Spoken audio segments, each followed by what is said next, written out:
whether you can get reinfected with coronavirus really hinges on whether you have long-term immunity and whether after you've recovered, your body is still going to recognise the virus when it encounters it again. The coronavirus is a respiratory infection. It enters our body through the throat and we breathe it in. And then from there, it will start attacking cells in the upper respiratory system.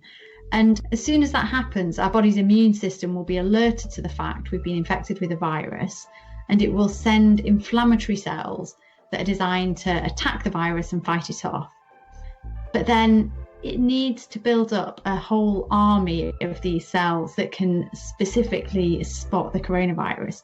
And because this is a new infection for us, it takes a while for the body to build up a big enough supply of these to fight off the virus.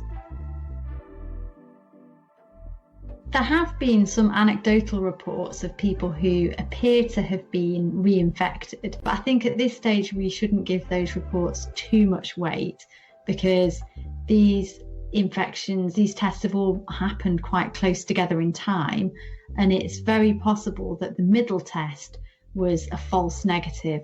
So I think the jury's really out at the moment on whether there is going to be long-term immunity. So for some diseases, chickenpox, for example, your immune system keeps a memory of that illness. And whenever you're exposed to it again, your immune system will be ready to jump into action and fight it off, and you won't get infected, you won't have the symptoms again. But there are other conditions where that doesn't happen, or where you're immune for a certain period of time after infection, and then that immunity wanes over time. And we don't know yet what's going to happen with COVID-19. We do know that with some of the coronaviruses that are already circulating within the human population, things that cause just seasonal coughs and colds, with those you are immune for a certain period afterwards, but then by the following year you might be able to be infected again. The symptoms that people are getting with this coronavirus are generally more serious than with the other milder coronaviruses. So it's possible that that will translate into a longer lasting immunity. That's what people are hoping will happen, but it's not something that's certain yet.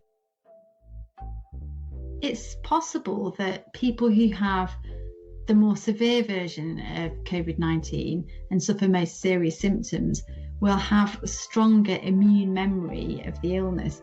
And that's something that seems to have been seen with SARS. So that's another thing that people are looking at, whether everyone's going to have the same kind of long-lasting immunity, or whether some people might be better at recognising the virus if they encounter it again in the future. There's also a question about how the virus itself is changing over time. So with flu, for example, that mutates very rapidly. Its genome shuffles around over the course of the year. And by the time the flu comes around the next year, it'll have changed enough that your immune system won't recognise it, even if you've been infected before. And that's why you don't get long-term immunity to flu.